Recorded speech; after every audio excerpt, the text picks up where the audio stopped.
Amélie, pour la présentation. Merci le comité organisateur. Et je voudrais en profiter pour remercier le bureau de la recherche, Janice, les deux Louise, Manon, Aurélie, parce que vous êtes très professionnels, mais vous êtes aussi très humains, donc c'est toujours agréable de travailler avec vous. Puis je me souviens que quand je suis arrivé ici à l'université comme professeur, c'est toi, Louise, qui m'as accueilli, donc merci pour tout le soutien que tu m'as donné au cours des dernières années.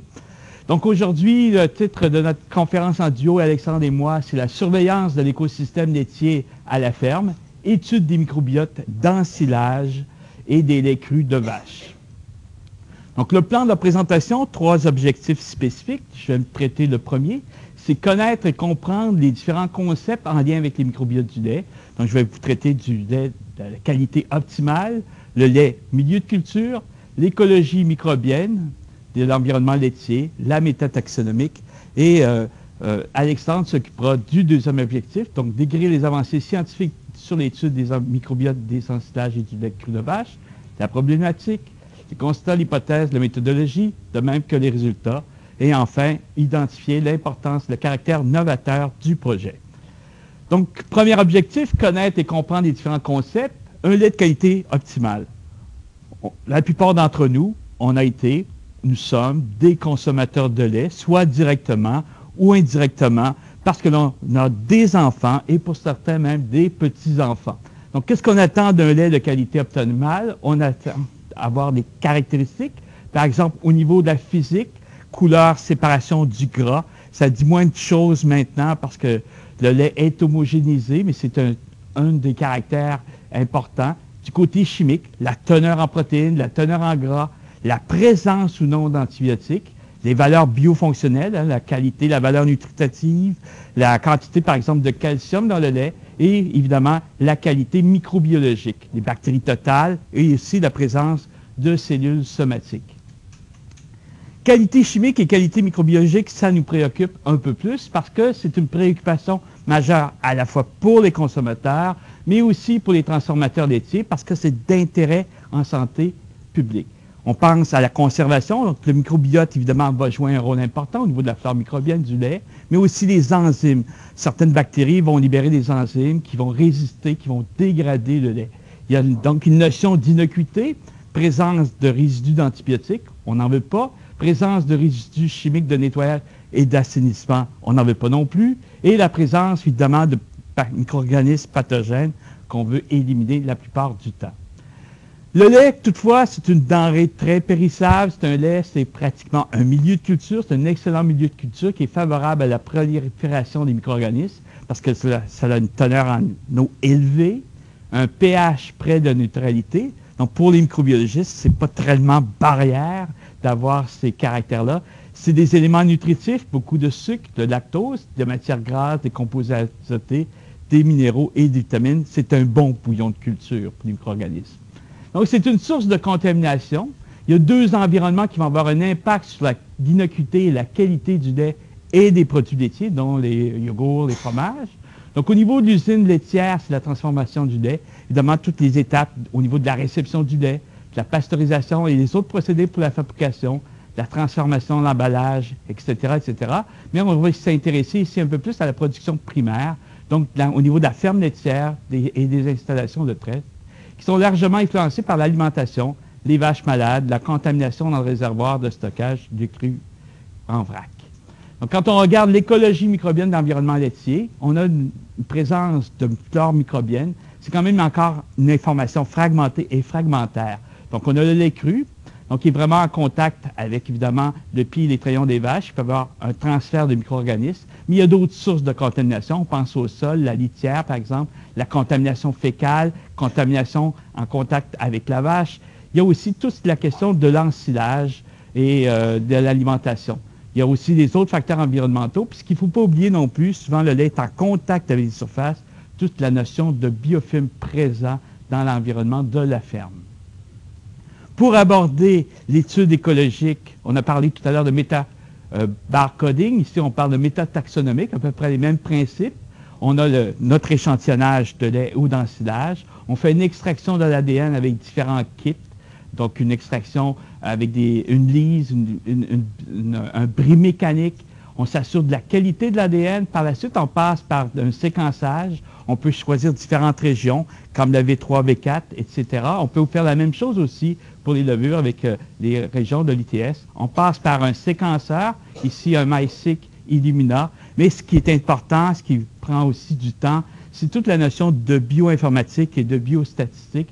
Donc, de repérer justement les unités taxonomiques opérationnelles et de faire la mesure, des mesures de diversité, des calculs aussi, pour arriver à déterminer le profil microbien présent dans un échantillon. Donc, il y a des notions qu'il faut retenir. Ça a été abordé tout à l'heure, la notion de diversité. Hein, ce n'est pas la diversité culturelle, c'est la diversité écologique où on tient compte de la richesse, donc le nombre d'espèces, l'équitabilité ou l'uniformité.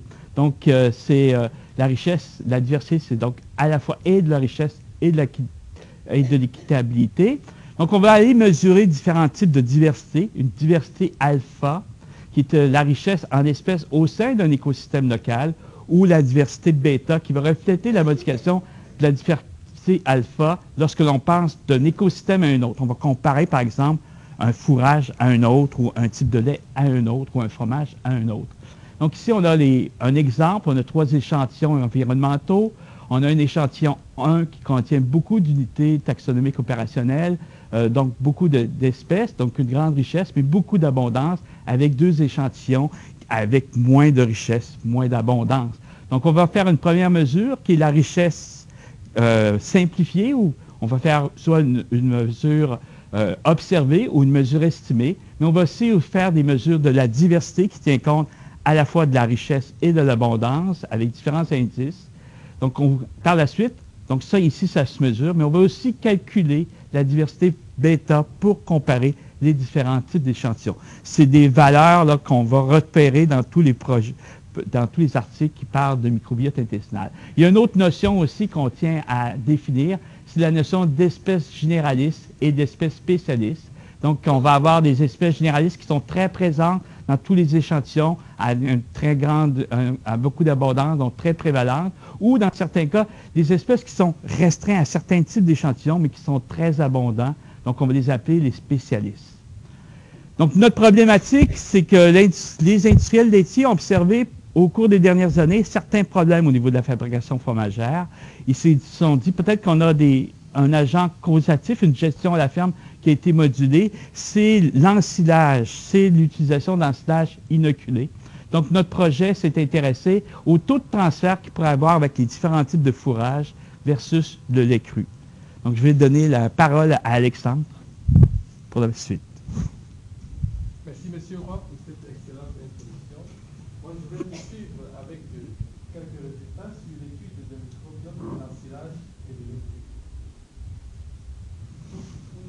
Pour le faire, comme vient de décrire la problématique, comme l'a dit M. Roy, le lait est un écosystème complexe comportant un microbiote dynamique riche et diversifié. Il est riche en bactéries comme en levure comme candida, en moisissure comme érosieux. Un lait cru fraîchement récolté peut contenir jusqu'à 20 000 CFU par millilitre. Et pour un lait de qualité, la législation canadienne recommande des laits dont les comptes viables sont inférieurs à 50 000 CFU par millilitre. D'autant que si la charge microbienne d'un lait fraîchement récolté est élevée, la diversité peut être conservée après la pasteurisation. De plus, la réfrigération qui vise à améliorer les conditions de conservation du lait peut, après un certain temps, conduire à une augmentation de l'abondance d'un groupe restreint de micro-organismes, notamment les psychotrophes, et ce qui conduira à une baisse de la diversité et bien sûr à une détérioration de la qualité du lait. Les ensilages, quant à eux, sont des aliments d'origine végétale acide, fermentés, conservés en anaérobie. Ce sont des écosystèmes dynamiques qui varient en fonction du type végétal utilisé, de la densité de compactage dans les silos, du taux d'humidité, du degré d'anaérobiose, des saisons de l'année, du microbiote indigène, des inoculants utilisés par les fermiers, ainsi que du niveau d'acidité atteint à l'issue de la fermentation.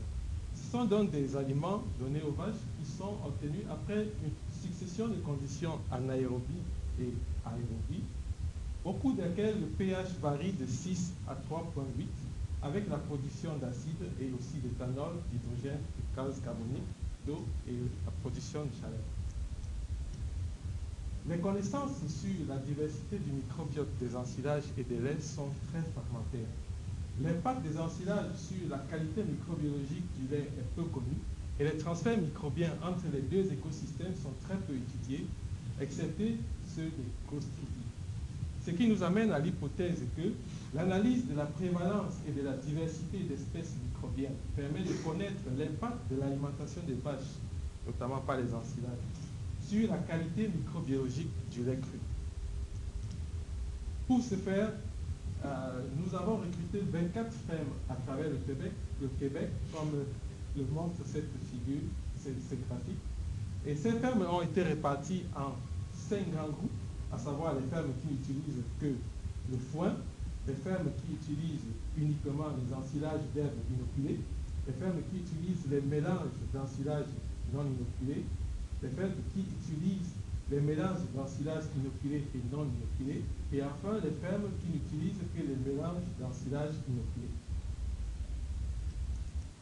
Après l'application des techniques de métagénomique précédemment décrites par M. Roy, nous obtenons les résultats suivants. Cette figure montre la diversité alpha des ensilages.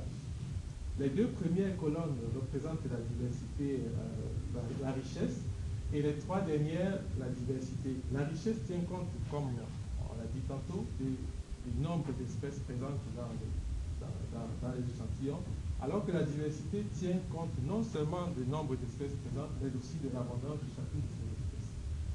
En rouge, nous avons le foin, en bleu, les ensilages d'herbes inoculées, et puis en vert, les ensilages d'herbes non inoculées, en mauve, les ensilages de maïs inoculés, et en jaune, les ensilages de maïs non inoculés.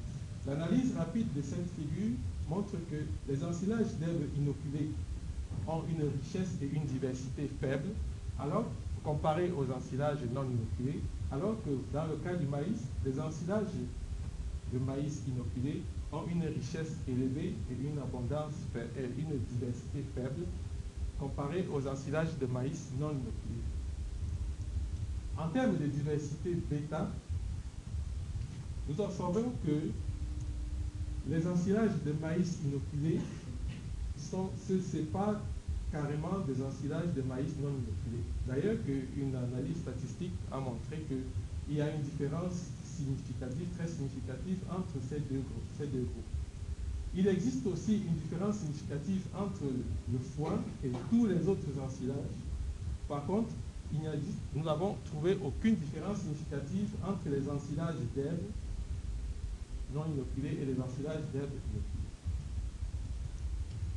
Le foin est probablement différent de tous les autres ensilages, probablement en raison de la présence en grande proportion de méthylobactériums.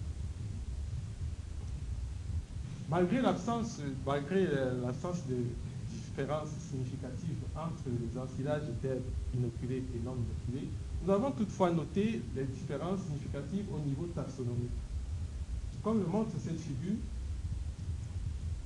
l'inoculation des herbes, des ensilages d'herbes, réduit la proportion des pédiocoques et de certains lactobacillés, alors que chez le maïs, l'inoculation augmente la proportion de façon significative la proportion de lactobacilles.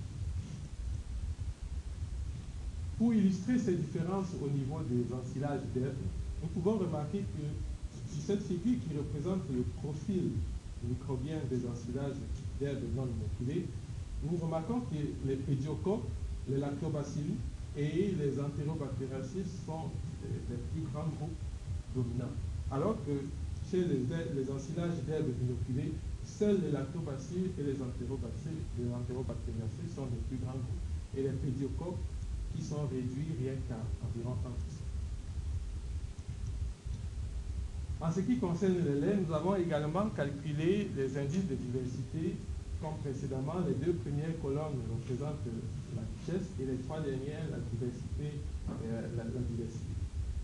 En rouge, nous avons les laits de foin en bleu les laits d'ensilage inoculés, en vert les laits d'ensilage non inoculés, en mauve les laits d'ensilage d'herbes non inoculées et en jaune les laits de mélange, issus des mélanges d'ensilage d'herbes non inoculées et de maïs inoculé.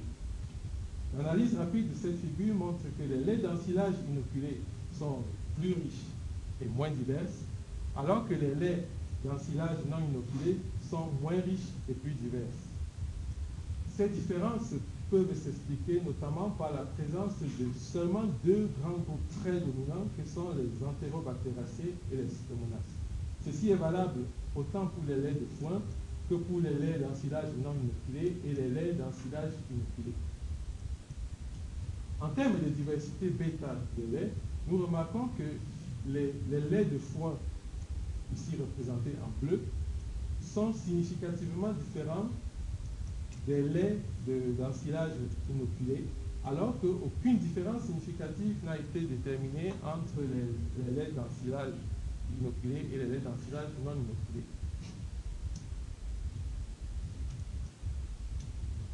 Les bactéries qui sont présentes dans le lait ne font pas que s'y développer. Elles interagissent entre elles et pour illustrer ces interactions, nous avons construit un réseau de concurrence des bactéries dans le lait. Ce réseau, présenté par cette figure, montre des points, des nœuds, et chaque nœud représente une bactérie identifiée. La grosseur du nœud se rapporte à son abondance relative dans le lait, et la couleur se rapporte à l'appartenance à un phylum. Ainsi, pour les points verts ou les nœuds verts, nous avons, les nœuds verts représentent les phénotypes, les bleus les Actinobacteriaceae, les roses les Bacteroidetes, les rouges les Proteobacteria et les verts fluo les Ténérotypes. Les traits bleus qui lient deux nœuds représentent des liaisons entre guillemets, ou bien des corrélations qui existent entre ces deux bactéries. Lorsque deux bactéries sont connectées, cela implique qu'il existe une corrélation entre les deux. Alors, que signifie la corrélation? La corrélation signifie que, premièrement, que les deux bactéries interviennent dans le même milieu, dans la plupart des cas, et que, deuxièmement, et surtout, que lorsque l'abondance de la bactérie A augmente, l'abondance de la bactérie B a tendance à aussi augmenter. Et, ou inversement, lorsque l'abondance de la bactérie A augmente, celle de la bactérie B a toujours tendance à diminuer. D'où les corrélations positives ou négatives, respectivement. Alors, pour simplifier ce graphique, nous avons utilisé uniquement les interactions très significatives avec un score d'au moins 0,6 en valeur absolue. Ce qui nous a conduit à l'obtention de 123 nœuds et de 238 associations. L'analyse rapide montre que les associations sont plus nombreuses au sein d'un même taxon et qu'il existe dans la population des groupes dominants. Ceci permet, d'autres informations peuvent être tirées de ce graphique, et ce qui permet d'aller au-delà des informations fournies par les notions de diversité alpha et bêta. C'est en fait ces interactions qui font entre les bactéries et aussi d'autres micro-organismes présents dans le lait, qui font du lait un écosystème dynamique et très divers. Ce diagramme montre les différences et les similitudes qui existent entre les laits et les ensilages dans différentes typologies de production. Si nous prenons par exemple la typologie HIMI, nous constatons que les laits partagent jusqu'à 111 bactéries différentes avec les ensilages. Lorsqu'on considère l'ensemble des données, on se rend compte que les laits partagent avec les ensilages environ 50 à 82% de leur microbiote, ce qui fait des ensilages une source majeure de contamination de l'eau. Ces travaux encore en cours permettront ultimement une meilleure connaissance de la diversité microbienne dans les laits et les ensilages, l'identification des micro-organismes spécialistes ou généralistes aussi bien dans les laits que dans les ensilages, la prédiction des interactions, comme nous l'avons vu tantôt, et aussi la détermination de leur signification, l'identification des espèces nouvelles par la technique dite de culture dépendante, comme la culture mixte, la détermination de l'impact des ensilages sur le microbiote du lait, et tout cela par une approche méthodologique novatrice qui implique à la fois les techniques dites de culture dépendante comme la culture mixte et les techniques dites de culture indépendante comme la métagénomique. Sur ce, je repasse la parole à M. Roy pour les remerciements. Je voudrais remercier deux piliers essentiels dans le projet. Évidemment, Alexandre qui a fait un excellent résumé de ses travaux, mais aussi Mérily qui était ce matin, Mérily Gagnon qui était à l'accueil. Donc c'est grâce à eux que le projet peut se réaliser. Ils ont fait pratiquement une tournée de rockstar parce que vous avez vu, ou d'humoristes, ils ont fait 3 fois toute la tournée du Québec, d'un bout à l'autre. Donc merci pour tous les efforts. C'est un travail de collaboration aussi avec le docteur Yvan Chouinard et aussi le docteur Gisèle Lapointe qui est maintenant rendu à Guelph. C'est une collaboration aussi avec un expert en production laitière de Valacta, Robert Bertillon. Le projet, on doit remercier le regroupement A plus lait pour les bourses qui ont accordé à Mérily et à Alexandre. On remercie aussi Novelet, Agriculture, le MAPAC, de même que le FRQNT pour la subvention que l'on a obtenue dans le cadre de la recherche. Donc, je vous remercie beaucoup de votre attention.